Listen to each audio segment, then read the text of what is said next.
Hello, je fais cette vidéo en réaction à l'école de Martinique qui a interdit le port de l'afro, le port des locks, le port des vanilles, le port de certaines coiffures qu'on fait avec des cheveux crépus à ses élèves. Et en quoi ça a fait autant polémique, puisque je sais qu'il y a certaines personnes qui n'ont pas compris ou qui justifient ce règlement. Tout d'abord, à quoi sert l'uniforme à l'école? Selon moi, l'uniforme sert avant tout à supprimer ou plutôt essayer de supprimer les inégalités entre les élèves, donc inégalités de revenus notamment. Donc on a déjà un premier problème.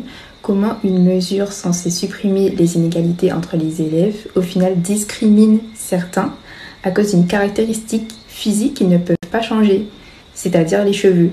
Deuxième point, il faut vraiment que ces personnes, tout comme celles qui cautionnent cet acte, comprennent que leur dépréciation des cheveux crépus renvoie à une stigmatisation qui vient de l'esclavage. Les esclaves n'étaient pas autorisés tout d'abord à prendre soin de leurs cheveux, donc ils n'avaient pas les ustensiles nécessaires, ils n'avaient pas les produits nécessaires, ce qui fait qu'ils se retrouvaient finalement avec des cheveux pas coiffés, emmêlés, qui développaient des champignons, clairement, ce qui a engendré cette réputation de cheveux sales, de cheveux toujours emmêlés. Puis au niveau des Antilles, il y a une deuxième étape, à savoir l'étape où les maîtres autorisaient leurs esclaves à se coiffer avec les ustensiles qu'ils leur fournissaient, donc à savoir les peignes qui étaient utilisées sur les cheveux lisses. Ce qui a créé une hiérarchisation des cheveux en fonction de leur boucle, en fonction de leur capacité à pouvoir être démêlés par le peigne qui au final n'était pas conçu pour eux.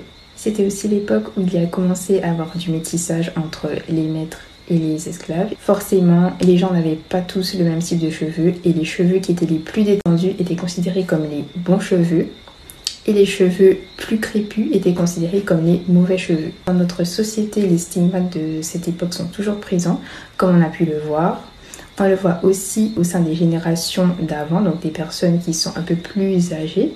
Il y a aussi eu l'avènement du défrisage, qui a été reconnu depuis par l'UNESCO comme une conséquence psychologique de l'esclavage. Étant donné qu'ils n'avaient pas les bons ustensiles pour s'occuper de leurs cheveux, eh bien ils ont trouvé une nouvelle façon de s'en occuper, à savoir changer la nature de leurs cheveux pour les rendre plus lisses. Et ça a donné le défrisage, qui perdure encore à l'heure actuelle. Donc ce qui serait bien, ce serait déjà de prendre conscience de ces stigmates, de pourquoi ils sont dans notre société.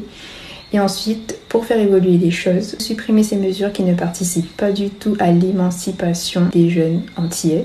On a vu l'avènement du mouvement NAPI aussi chez nous, même si c'est arrivé un petit peu en retard, néanmoins. On voit que ça reste encore limité dans l'esprit de certaines personnes ici aux Antilles. Lorsque tu as un afro, tu n'es pas coiffé.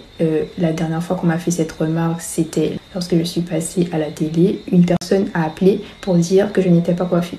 Alors certaines personnes jugeront cette polémique inutile. Une coiffure n'empêche pas de travailler correctement, une coiffure n'empêche pas de réfléchir correctement. Pourquoi continuer en fait une mesure qui contribue au mal-être des gens, qui contribue à une estime de soi défaillante? Ça n'a aucun but constructif au final. Il faut apprendre à apprécier le cheveu crépus dans son entièreté et dans toutes ses possibilités de coiffure.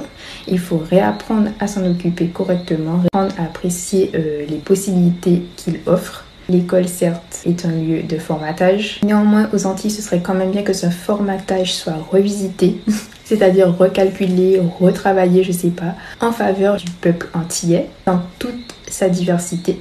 On n'a plus besoin de garder ce rapport de dominant-dominé. Pour qu'une personne se construise correctement et pour qu'une personne accomplisse de grandes choses, elle doit être en paix avec elle-même. Donc pourquoi commencer dès le plus jeune âge à stigmatiser les gens sur leur apparence physique alors qu'ils pourraient se concentrer sur d'autres choses en étant bien dans leur tête, en étant sains, en étant en paix avec ce qu'ils sont?